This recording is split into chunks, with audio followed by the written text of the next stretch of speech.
Irmãos, hoje nós damos início a falar do livro de Atos, a história o livro de história, do Novo Testamento, e nós temos muitas coisas a falar do livro de Atos. Então, você já deixa sua Bíblia aberta aí no livro de Atos, capítulo 1. Nós vamos exaurir alguns versículos que nós precisamos, colocar por terra algumas citações erradas que citam em cima do púlpito, e dar algumas risadas com algumas histórias que eles tiram do livro de Atos dos Apóstolos. Mas tirando isso, vai ficar tudo bem. Então vamos lá. O livro de Atos dos Apóstolos fora escrito pelo Dr. Lucas. Lembrando que Lucas traz o nome do seu livro, do Evangelho de Jesus Cristo, segundo escreveu Lucas. Ele escreve aos gregos, especificamente a um homem chamado Teófilo, e o livro de Atos também ele vai escrever para os gregos, para um homem chamado Teófilo. Nós vamos ver na história que Lucas ele foi uma testemunha ocular de Paulo. Até então Lucas era um discípulo de Pedro, andou com Pedro, na época de Jesus, e aí então agora ele é um discípulo, do apóstolo Paulo. Então, se nós fôssemos considerar o livro de Atos dos Apóstolos, nós consideraríamos ele de Paulo. Por quê? Porque Lucas escreveu, Paulo fez a correção para Lucas poder dizer, vamos dizer assim, publicar, tá certo? Então foi na supervisão de Paulo que o nosso querido amigo Lucas, ele escreveu esse livro aqui de Atos dos Apóstolos. O livro de Atos traz a história da igreja, traz a história agora do cristianismo, e a partir de então, de Romanos até Apocalipse, as 13 cartas de Paulo, as cartas universais e o livro de Apocalipse, vai acontecer inserida dentro do livro de Atos. Lembra do Antigo Testamento? Livro de 1 e 2 Reis, livro de 1 e 2 Crônicas. Você tem aqueles 12 profetas menores, mais os profetas maiores, profetizando dentro desses livros de história. Então aí chega-se mais uma compreensão mais clara do que eles exatamente disseram e para quem disseram. Aqui é a história da igreja. Como é que a igreja começou? A igreja começa com a morte de Jesus Cristo. Se você observar o jardim do Getsemane, ou Monte das Oliveiras, ele lá em cima desse monte tinha uma prensa de azeite. Essas prensas de azeite exatamente era para pegar, o fruto das oliveiras. Colocavam-se então nessa prensa, e a primeira leva de azeite servia para iluminar o templo e para a unção de sacerdotes, a unção de alguém que iria tomar algum cargo religioso dentro do templo. Depois disso colocavam mais pedras em cima dessa prensa, e a segunda leva desse azeite saía para a iluminação da cidade pública, e também para a conta da cidade e a venda desse material. A terceira leva de azeite, quando colocavam mais pedras em cima dessa prensa, saía um resquício, que seria a última leva de azeite, uma coisa de terceira categoria, servia para fazer sabão, e então eles vendiam esse sabão que era feito. Se você observar, o sangue de Jesus começa a escorrer nessas 3 ordens, desses 3 fundamentos que ocorre essa prensa de azeite. Jesus tinha um apreço muito grande em orar no Monte das Oliveiras. Jesus, quando vai orar a primeira vez, ele chama Pedro, Tiago e João. Havia os 12, mas para um lugar mais particular que só ele conhecia, era quem? Pedro, Tiago e João. Eles iam, começaram a orar, os 3 dormiram. Jesus começa a orar ali, começa a suar gotas de sangue. Você lembra disso, Essa primeira gota de sangue, lembra a primeira leva de azeite? Não era para a iluminação do templo e a unção de sacerdote. No Antigo Testamento a unção de reis, lembra disso? Então o sangue do cordeiro nós vamos considerar a primeira leva, não que o sangue de Jesus foi doado assim em litros não, mas vamos considerar como na sequência do Monte das Oliveiras. A primeira gota do sangue de Jesus foi para ornamentar a igreja. Então a igreja, é que nós temos que entender, ela não é de alguém, né? Tem muita gente que vai lá, monta uma igreja com um nome e coloca lá a foto dele no logotipo da igreja, mas não, a igreja é criada no nome e pelo sangue de Jesus. Quando Jesus, lá no capítulo de número 8 de Mateus, ele vira para Pedro, ou melhor, para os seus discípulos e diz: quem vocês dizem que eu sou? Aí uns dizem aí que o senhor é Elias, outros dizem que o senhor é o João Batista que voltou dos mortos. Aí quando diziam isso, né, Herodes entrava em pânico, ele tinha mandado matar João Batista. Ele falou: meu Deus, esse homem era de Deus mesmo, que agora ressuscitou para apontar o meu pecado de novo. Aí outro olhou para ele e disse: tu és um profeta. Aí Simão Pedro: olha, não, tu és o Cristo, o Filho do Deus vivos. Aí observa que Jesus fala assim para Simão: e tu és Cefas.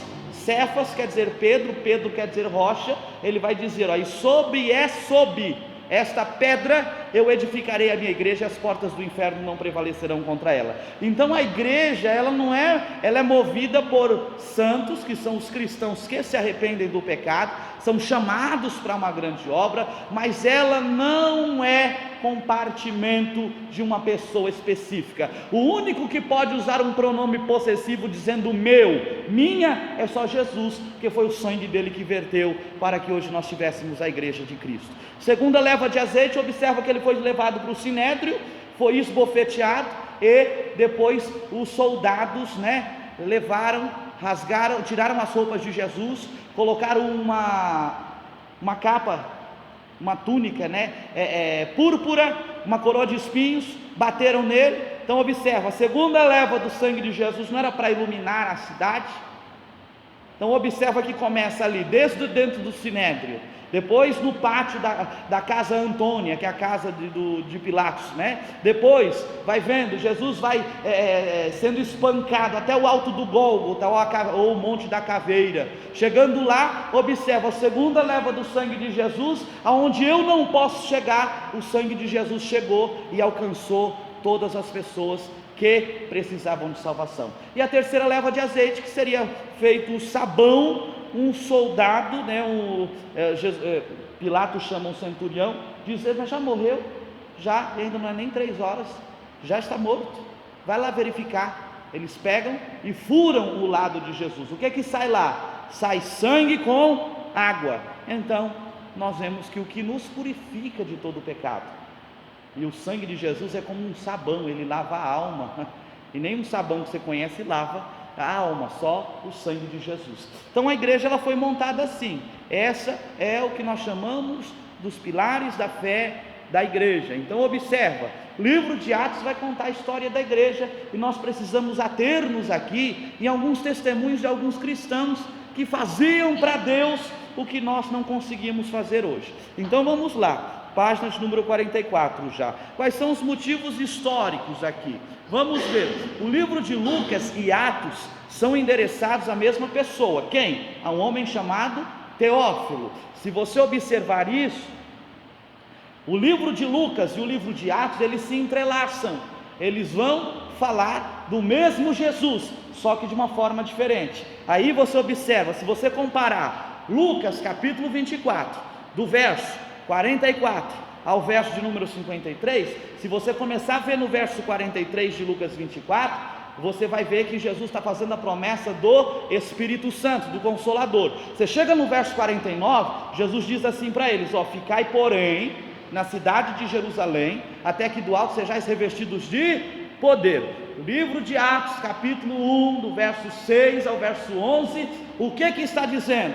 A mesma coisa. Jesus, depois de 40 dias que ele já havia ressuscitado, ele está sendo aspergido ao céu, esse também é considerado o livro da aspersão, de Jesus sendo elevado ao céu. Imagina, mais de 500 crentes, Jesus dá o seu último sermão, e aí todo mundo começa a ver Jesus levitando do chão, e eles vão olhando, vão olhando, do nada desce 2 varões, 2 anjos, param do lado deles, eles nem notam Jesus subindo, uma nuvem tampa Jesus, e eles não vê mais, mas continuam olhando. Aí daqueles anjos vira para eles: varões galileus. Aí todo mundo olha, né? Falei: eita, estávamos tão entretidos que não notamos, né? Esse mesmo Jesus que vocês estão vendo subir, e do mesmo modo que você está vendo ele subir, vocês também vão ver ele voltar para cá. Então observa, aí entra-se a promessa do Espírito Santo, que ele não nos deixaria órfãos, mas enviaria o Consolador, o Espírito da verdade. Então nós vamos tratar aqui, e nós vamos falar hoje, do que um obreiro precisa, do que um cristão precisa, para efetuar essa obra, igual esses homens fizeram, uma coisa chamada revestimento do Espírito, e nós vamos comentar muito dela, e tem até uma atividade para a semana que vem, vocês vão fazer, mas vocês vão dando glória enquanto a isso. Então você pegar o livro de Lucas e o livro de Atos, eles pareiam o mesmo assunto, a promessa do Espírito Santo de Deus. Depois disso, o motivo doutrinário, irmãos, lembre-se, todo o livro da Bíblia, ele tem uma doutrina que ele quer nos ensinar o que estava querendo dizer, igual os milagres de Jesus. Você lembra que a gente comentou alguns aqui? Não é só um milagre, não, Jesus queria ensinar algumas coisas para nós, não é só, Jesus libertou, Jesus o melhor, curou 10 leprosos. O que Jesus queria ensinar ali? Gratidão. 9 era judeu, 1 era samaritano. Quem voltou para agradecer? Samaritano. E o judeu não voltou. Observa que Jesus falou: vão e se mostrem aos sacerdotes. No meio do caminho eles olharam e falaram: eita, a lepra sumiu. Aquele samaritano, ele nem chegou para se mostrar ao sacerdote, ele voltou da onde ele estava, ele veio e adorou a Jesus. O que Jesus quer ensinar ali? Está vendo? Você diz que gosta do Pai, vocês dizem que é filho de Moisés, filho de Abraão, mas você só é ingrato. Por quê? Samaritano, só ele voltou para agradecer a Deus.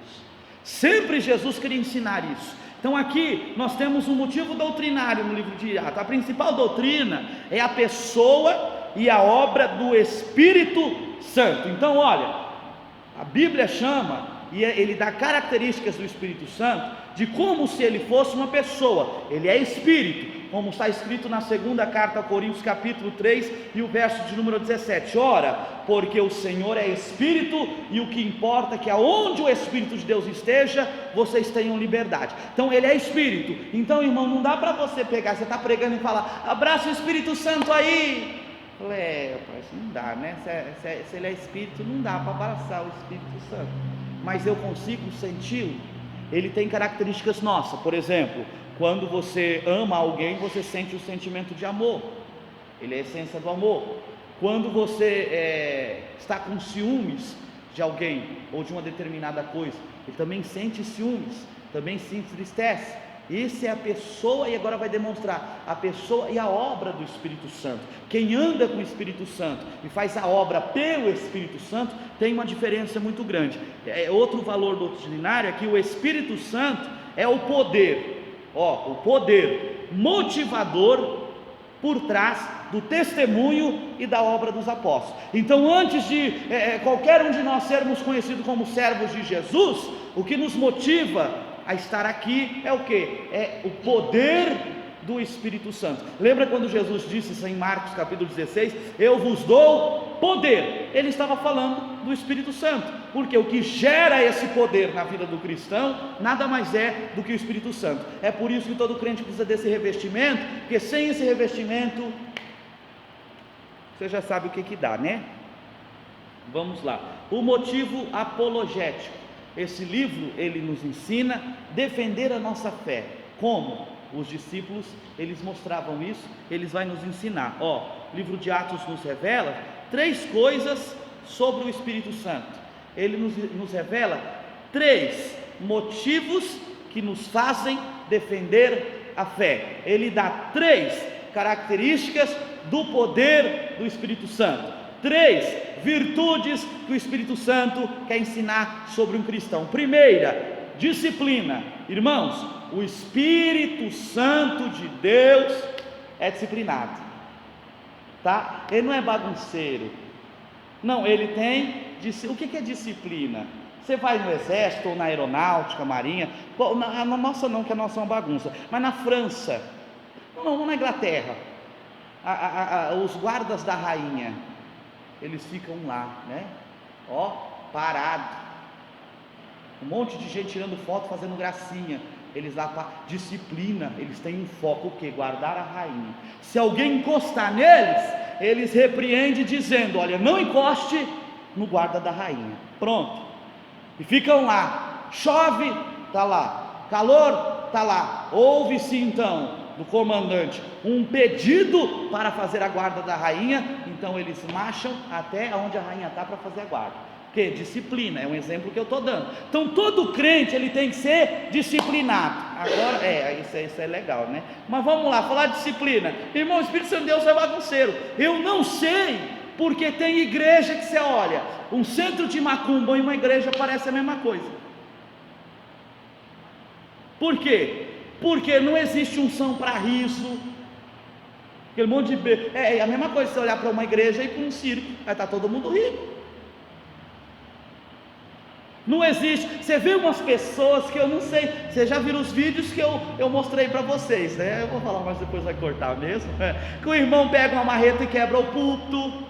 Você viu lá, né? O manto que eu mandei hoje convidando vocês para a teologia, vocês viram lá? Não, se é usado pelo Espírito Santo, não quebra-se nada, não esbarra-se em nada, porque tem disciplina. Eu estou falando da alegria que nós temos em adorar pelo Espírito. Agora, quando eu vou falar do Espírito Santo, qual que é a disciplina que eu tenho que ter? Disciplina na oração, disciplina no jejum, disciplina na leitura da palavra. 3 coisas que nós vamos bater sempre de frente. Segunda coisa que o Espírito Santo e o livro de Atos quer nos revelar sobre esse poder é o que? É o que nós chamamos de sabedoria. Qual a diferença de inteligência para sabedoria? Qual é a diferença? Hein? Os irmãos são tão participativos. Qual a diferença?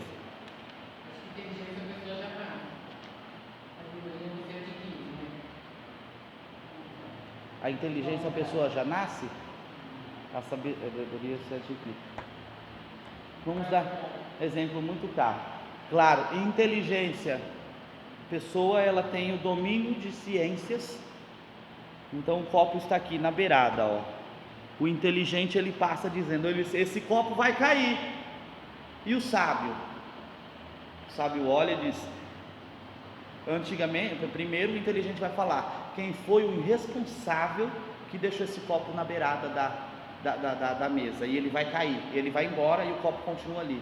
O sábio não, primeiro ele não agride ou não agrede quem deixou o copo ali, ele chega e diz, olha, o copo vai cair, pega o copo e põe no centro da mesa.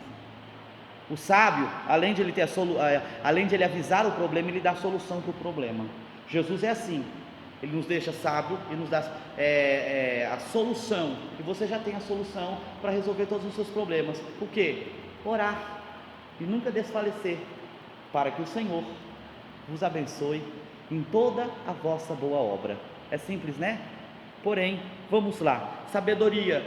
A sabedoria, no livro de Provérbios, no capítulo 8, depois você anota para você ler em casa, capítulo 8 e capítulo 9, nós vamos ver que, capítulo 8, o elogio à sabedoria, capítulo 9, sabedoria e a falta de sabedoria. Sabedoria entra aqui como a revelação de um dos atributos de Deus, chamado onisciência, né? Ele sabe todas as coisas. Então, um crente sábio, pelo Espírito Santo, ele traz esse conhecimento. Pedro, qual que era a instrução de Pedro? No capítulo de Atos, a Bíblia vai citar que Pedro e João eram homens simples, sem conhecimento algum, mas tinha o que? Sabedoria. Observa Paulo, ele vai dizer assim, e ele vai sempre nos ensinar, na primeira carta de João, primeira carta de Coríntios, capítulo 11, do verso 23 a seguir, que é o texto lido em toda a ceia. Qual é o verso 23?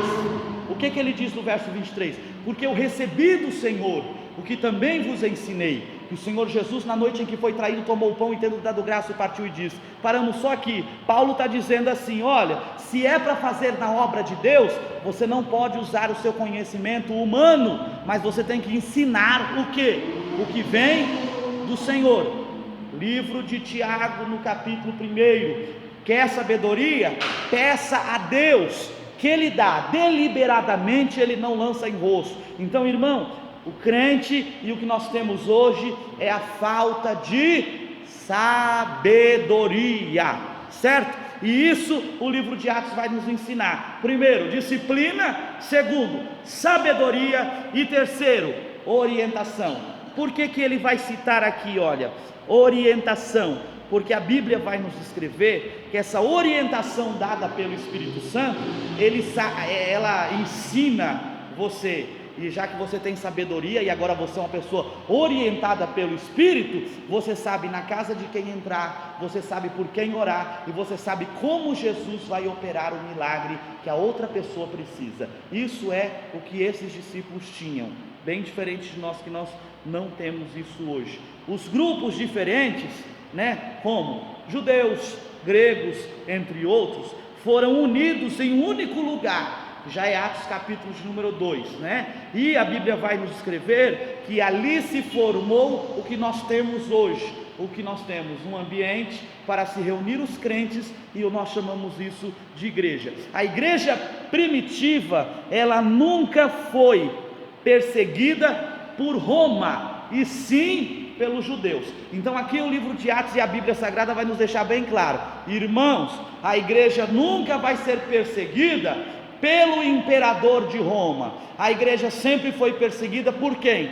Pelos próprios judeus, pelos próprios crentes. Nas cartas das igrejas do Apocalipse, do capítulo 2 ao capítulo 3 de Apocalipse, nós temos a igreja de Filadélfia. Quem fez o imperador prender os crentes? Foi quem? Os próprios crentes. A Bíblia fala: e vocês que se dizem judeus e não são. O que a Bíblia estava querendo dizer? Olha, vocês que se dizem ser crentes e não são. Então observa, o que leva o governo a perseguir a igreja não é o governo, mas sim os próprios crentes e a própria igreja. E isso é o que vai acontecer aqui no livro de Atos. Então aqui nós temos uma prova que Roma nunca perseguiu a igreja. Por quê? Vamos lá, página número 45. Nós temos aqui, dos encontros entre os apóstolos e os oficiais romanos, aqueles eram bem aceitos, ou não se tomava conhecimento deles, mas nunca foram perseguidos. Lucas registra várias dessas situações. A primeira dela aí, Paulo e Barnabé, perante Sérgio Paulo, o procônsul de Chipre, a Bíblia fala que eles deram a sua defesa, e esse procônsul, ele creu no que eles estavam dizendo. Era o governador da província, esse procônsul aqui era o próprio governador da província. Depois Paulo e Silas, em Filipos, o carcereiro romano se converteu, e os seus magistrados daquela colônia se desculparam pelo tratamento injusto dado aos missionários por causa das falsas acusações vindas dos judeus. Terceiro, Paulo perante Gálio, que era o governador da Acaia. Gálio não se incomodava com essas coisas, com Paulo pregando, ou seja, ele não se perturbava com problemas relacionados às leis judaicas, ele se mostrou indiferente. Exemplo 4, Paulo em Éfeso, os aciarcas eram amigos de Paulo. O oficial da cidade restaurou a ordem, evitando que os missionários fossem atacados. Exemplo 5, Paulo, protegido por Cláudio Licias, capitão romano da fortaleza Antônia em Jerusalém. A Bíblia fala que esse homem, que era um capitão de Roma, fez a guarda de Paulo. Paulo perante Félix em Cesareia, com frequência Félix mandava trazer o apóstolo à sua presença e o ouvia pregar. E Paulo perante Festo em Cesareia, Festo considerava Paulo inocente das acusações lançadas por quem?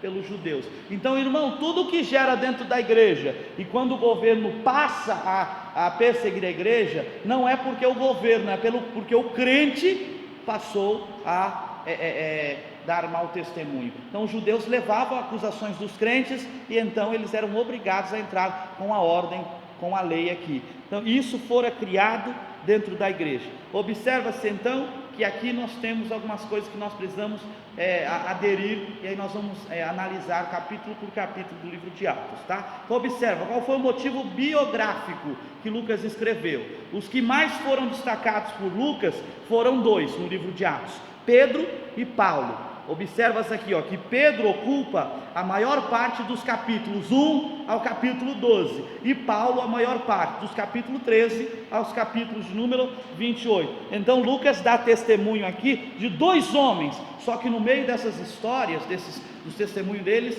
aparecem as histórias de outros apóstolos que eram servos do Senhor Jesus Cristo. E a partir daí então nós temos o que nós chamamos do livro de Atos, ou a história da igreja, e nós vamos exaurir esse conhecimento sobre a igreja agora. Até aqui tudo bem? Pode perguntar. Vamos. Sim.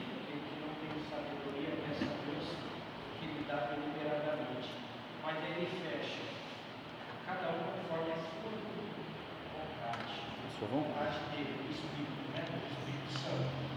Então você pede o Espírito Santo, conforme a vontade dele, ele vai ver se você é merecedor ou não daquela unção, daquela sabedoria. Aí eu te pergunto algo assim: o Espírito Santo, eu estou buscando uma sabedoria, mas eu não pretendo usar ela na obra de Deus. Vamos supor, estou na igreja, mas eu continuo querendo ficar na minha cadeira sentado. Eu não quero ter sabedoria para fazer a obra de Deus, somente para ter conhecimento. Ele vai dar a sabedoria, porque ele está falando que dá conforme a sua vontade. Ou ele só vai dar, tipo assim, esse jovem, esse rapaz, essa moça, ele vai fazer a minha obra. Então, conforme eu vou buscar, ele vai, entendeu? Me capacitar. E se eu não tenho essa vontade, ele vai capacitar da mesma forma? Porque assim, para que Deus... Por que Deus, nós temos alguns exemplos de algumas pessoas que tiveram sabedoria de Deus para usos governamentais. José e Daniel receberam, mas eles eram crentes.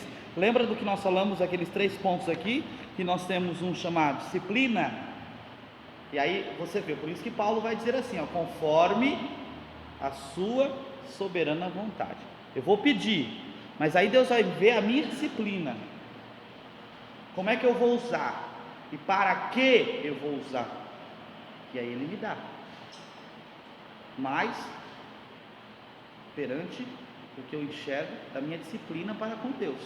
Agora a pessoa quer sabedoria, para quê? Se ela vai ficar sentada. Esses homens aqui estão ouvindo o que Jesus vai falar, prometer a eles o Consolador, e eles, não, a gente não pode. Eles foram para onde? Para Jerusalém. Estavam lá para receber esse Consolador. Então eles foram buscar, e buscando esse Consolador, receberam esse revestimento do Espírito. Agora olha as obras que esses homens fizeram, homens disciplinados, homens de oração, não tinha tempo ruim para eles, não tinha. Esses homens foram espancados em praça pública, sai todo mundo rindo e ninguém entende nada. Eles falam, não somos dignos de apanhar igual o nosso mestre, e continua pregando. Se para ficar na cadeira, fica conhecimento humano mesmo, que aí não, para que você vai usar o conhecimento do nosso Senhor Jesus, irmão Leandro? Vamos lá. Pode, Porque se nós vamos nós entender. temos sabedoria para saber como nós agimos perante ao próximo, ou dar testemunho de vida até em silêncio, sem modo de agir, Sim, em Provérbios 2, 4, aquele que busca por sabedoria, como uma prata, um tesouro escondido, procurar por entendimento, tem o temor do Senhor. Deus ele dá sabedoria. Estudando a história de Davi, que ensinou que Deus buscar por sabedoria. Sim, ele usou, mas tem muitos que têm a sabedoria e sem precisar abrir a boca, como eu já vi testemunho de pessoas, que só o modo dele agir, ele se mostra ser um exato cristão, faz as vontades de Deus, e o modo dele agir não é, vamos dizer assim, de estar falando, citando a sabedoria dele, mas nas ações. mas o testemunho do cristão também demonstra o poder da sabedoria de Deus. Todo cristão, esse mesmo que não pregue, mesmo que não louve, e mesmo que fique só ali, como nós temos vários obreiros aqui, que eles não, é igual nós vamos falar de Estevão. Estevão pregou uma única vez, só que o teor das coisas que ele falava, conhecimento da palavra, demonstrava que a sabedoria veio de Deus. Por quê? Porque ele, recebendo a sabedoria, a função dele era o quê? Era cuidar do dinheiro da igreja, que ele era o tesoureiro. Para quê? Para abastecer, ajudar as viúvas, ajudar os pobres. Mas quando ele abriu a boca, eita, Estevão pregando desse jeito. Então entra nessa questão do testemunho. Sabedoria Deus dá, mas para aquele crente, e aí observa, o princípio da sabedoria é o temor a Deus. Se nós lermos o Salmo de número 34, nós vamos falar de temor a Deus. A maior virtude na vida de um cristão, e isso é o que gera a sabedoria, é o temor a Deus. Então não dá para mim ser sábio sem ter o temor de Deus. Observa-se que perante o mundo, nós temos várias outras pessoas que foram consideradas sábias, mas nunca conheceram a Cristo. Por quê? Nós temos 3 tipos de sabedoria: sabedoria divina, sabedoria humana, que seria a inteligência, e a sabedoria diabólica.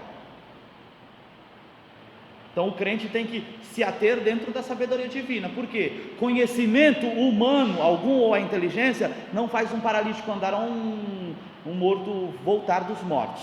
Agora, a sabedoria diabólica opera milagre? Opera.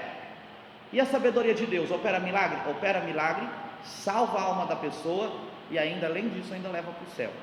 Isso que nós temos que pôr na balança e avaliar todas essas coisas aqui. Agora, um crente, vamos considerar o Raimundo, né? Um pé na igreja, o outro no mundo. Ele está aqui, pede sabedoria, mas para usar onde? Se ele não sabe quem ele quer adorar a Deus, ou melhor, quem ele quer adorar, se é a Deus ou se é o mundo, né? Então é esse teor que nós temos que avaliar o que vai ser colocado dentro do livro de Atos. Se eu for pelo ponto de vista do irmão, eu também iria discordar disso aqui, mas nós temos que entender o seguinte, que aquela pessoa que ela não serve a Deus, ela também tem uma sabedoria. Para quê? Para fazer o mal, dada por diabo, pelo diabo.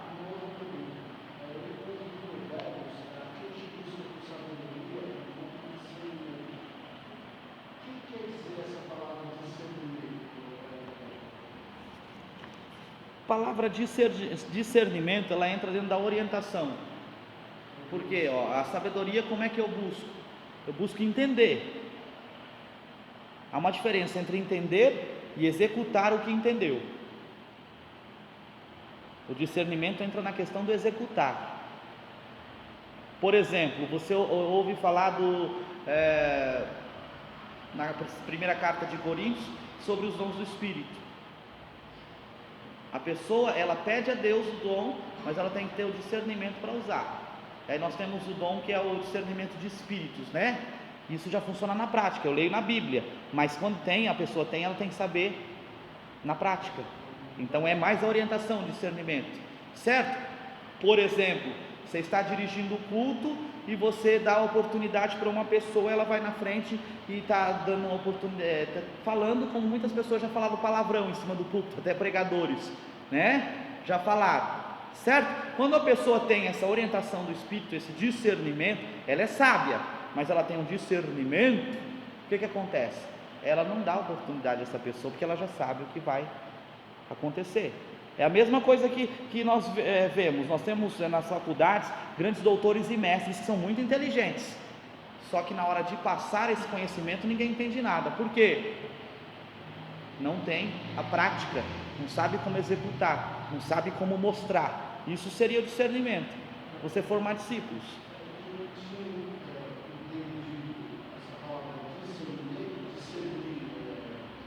Entender.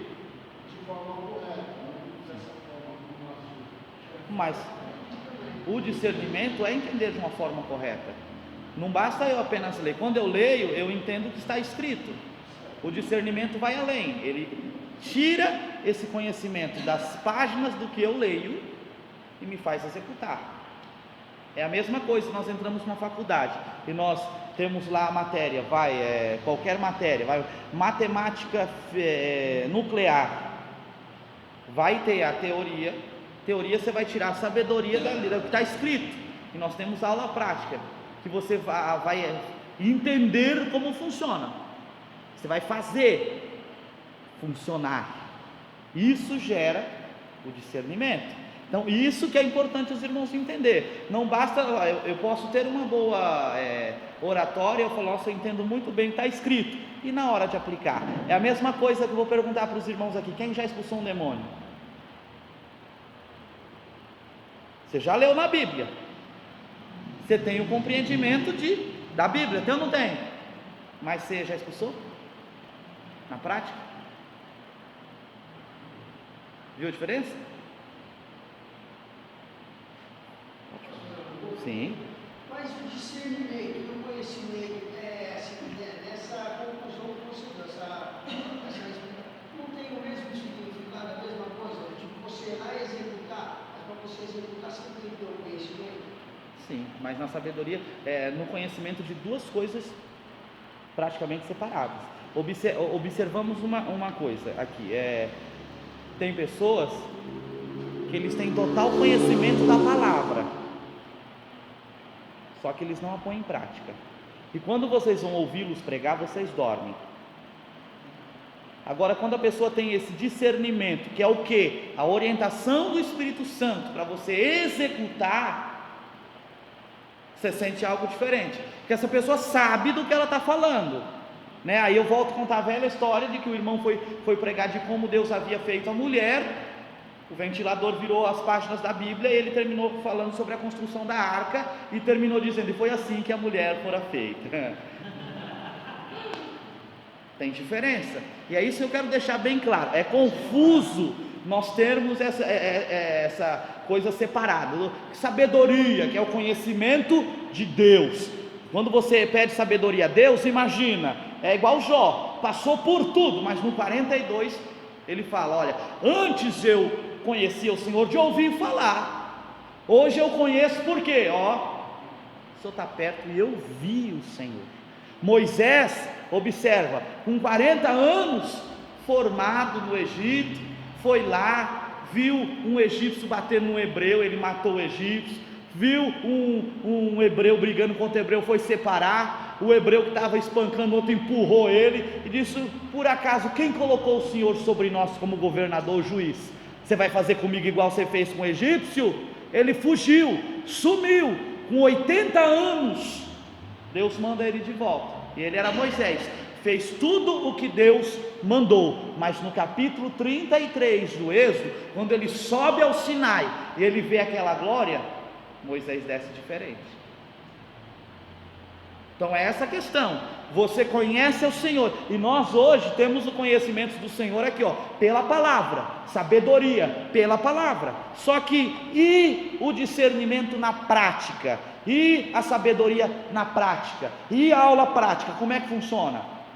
Se os homens na Bíblia, e a Bíblia está descrevendo, que tudo que está escrito aqui é testemunho para nós. Se esses homens que eram igual a nós, igual ao livro de Tiago capítulo 5 verso de número 17, Elias era um homem sujeito às mesmas paixões que nós. Então Elias dormia, ia no banheiro, tinha fome, né? Tinha sentimento no coração, momento de revolta tinha, mas olhava para o céu e dizia: não vai chover, e não chovia.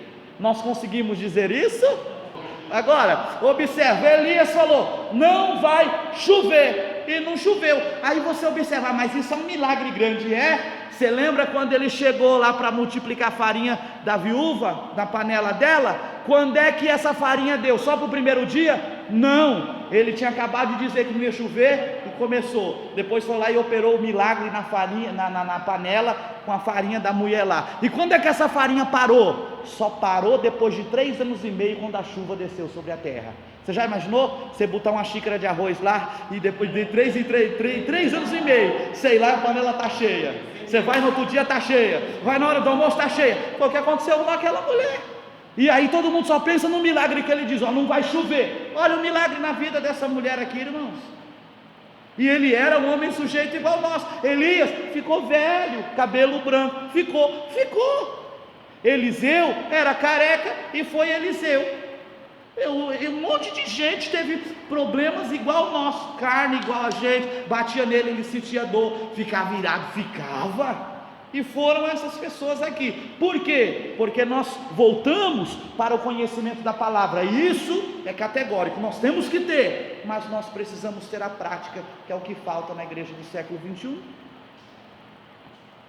e é isso que o livro de Atos quer nos ensinar: sabedoria teórica, discernimento prático para executar. Vamos dar um exemplo categórico. Esses homens dobravam o joelho para falar com Deus, determinado. Eu só vou levantar daqui quando o Senhor falar comigo. Moisés não fez assim? Senhor, não manda nenhum anjo, porque eu não quero anjo. Se a tua presença não descer daqui comigo, eu não vou. Desceu ou não desceu? Saíam determinados. Tá bom, você pode fazer 30 que vergonha, 30 minutos de oração por dia, durante 21, mas chega no 7º, você fala, vai resolver. Não, você já para com meia hora. Esses homens eram determinados. A determinação, o dado de Paulo, estava pregando lá, e Paulo era simples, ele era calmo para pregar, aquela leveza, e ele sentou assim para pregar, irmãos. Aí o menino estava com sono, caiu da janela e morreu. Todo mundo entrou em pânico, mas era um homem determinado, levantou, morreu na hora que eu estou pregando, né? Foi lá, arrumou o pescoço do menino, ele voltou à vida. E a Bíblia utiliza o versículo assim, e Paulo se alongou na pregação. Então, se o culto era para ter acabado às 9, ele foi até às 11 pregando. E ainda eu acho que ele deixou avisado para ele assim: morrer de novo, eu vou mais 3 horas. E ouviu. Será que não falta mais determinação em nós? Um exemplo: Mary Baxter teve uma revelação do inferno. Tem gente que vai dizer: eu não creio, não acredito. Mas você não ora no jejum, não vê um anjo, você acha que o jejum vai levar você para o inferno? Porque você vai estar doido? Eu vou no inferno, vou morrer. Aí você se suicida, vai para lá mesmo. Você acha mesmo? Mas crentes como João, e a Bíblia fala assim, né? Se João foi, você também pode ir. Pode ou não pode? Porque Paulo não foi depois de João? E ainda, João conheceu o inferno e o céu, e o que vai vir ainda. Paulo foi até o 3º, onde Deus está sentado. Coisa linda, hein? Já imaginou um dia você estar deitado lá na sua cama pensando em Deus? Que nem em Deus a gente pensa o dia inteiro, né? A gente está lá deitado pensando em Deus. Aqueles 15 minutos de relapso que a gente lembra que a gente é crente. O anjo descer e disse: velho, eu vou te levar para o céu, pra você conhecer. No dia que você tiver uma revelação, irmão, nem que seja de um anjo, eu tenho certeza, você não vai ser mais esse crente que você é, não. Não vai ser. Você quer ver que você não é crente? Quando alguém cai endemoniado, só você está lá para expulsar. Aí você já vai botando: Jesus, perdoe todos os pecados. Eu não queria fazer aquilo não, mas em nome de Jesus, sai, ou não é? Você caga ou não caga? Pode falar, irmãos. Você fica lá tremendo, não sabe o que fazer. Agora esses homens não. Ela espancada em praça pública, demônio pegava um monte de gente. Ele estava lá, em paz. Light. Mary Baxter teve uma revelação e foi até o inferno. Deus mostrou o sofrimento do povo. E para ir para o inferno paga. O que é que paga? A sua vida. E para ir para o céu é de graça. Você só precisa obedecer. Não, obedecer não. Você só precisa andar na linha. ali, ó. Mas não, tem que botar o pé fora da água, tem que botar. Eu tenho certeza, se Jesus tivesse deixado 10 mandamentos dizendo assim, ó, pode adorar todos os deuses, construa para ti milhares e milhares de imagens de escultura, chama o nome de Deus em vão, não guarde o sábado, cobiça a mulher do vizinho, rouba, mata, faz o que você quiser. Eu tenho certeza que o povo não fazia. Mas porque está dizendo não matarás, o povo quer matar. Então o que falta em nós? Eu nem introduzi, hoje nós íamos analisar capítulo por capítulo, ó. Eu até gravei aqui, vocês irmãos verem, ó que tristeza. Até gravei aqui, ó, de cores diferentes. E os irmãos que me conhecem sabem que eu nunca risco uma Bíblia. Aí, ó, grifei, mas vocês não deixaram. Mas irmãos, de verdade, vamos entrar nisso aqui, no que? Disciplina, sabedoria e orientação. Tá bom? Alguma dúvida até aqui? Nós vamos ficar em umas 3 aulas no livro de Atos, tem muita coisa para falar. Então vamos ser crente. Amanhã, terça-feira, vocês filmem esse missionário Dirce, pastor Wellington Aguiar, irmão André, orar por pessoas depois do culto. Porque se eles fizerem isso, na quarta-feira pararemos na Praça do Imperador